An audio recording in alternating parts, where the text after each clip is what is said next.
Muhammad married a 9-year-old girl and had sex with her. Yeah, he did.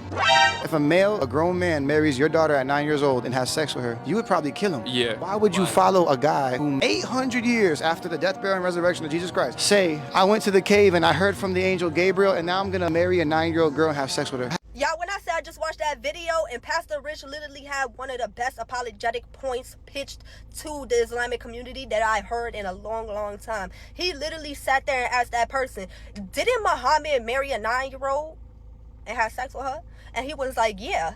At that given moment, that Pastor Rich is like, so why would you follow somebody like that? Muhammad was a predator. He was a pedophile.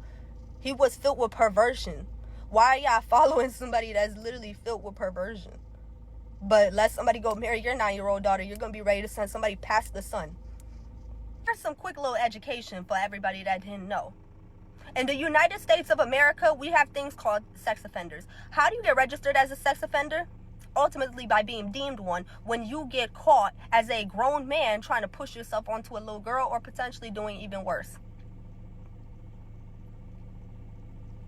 Even in the jails, people not tolerating. You go in jail and let them find out you a sex offender and they gonna treat you accordingly and they gonna eat you up. People always want to try to come for Christianity and talk about, well, pastors be touching children, but nobody ever want to talk about how Muhammad was a literal sex offender. In today's age, Muhammad would have been literally deemed a sexual predator. So what makes him different from the average civilian that would have been deemed a sex offender if they even nearly tried to touch or better yet, marry a 9-year-old child? Oh, let me guess. What makes Muhammad exclusive to the whole sexual predator thing and being labeled as one is the simple fact that he was a prophet of the Lord that heard directly from an angel of the Lord that really actually happened to be a demon. Really?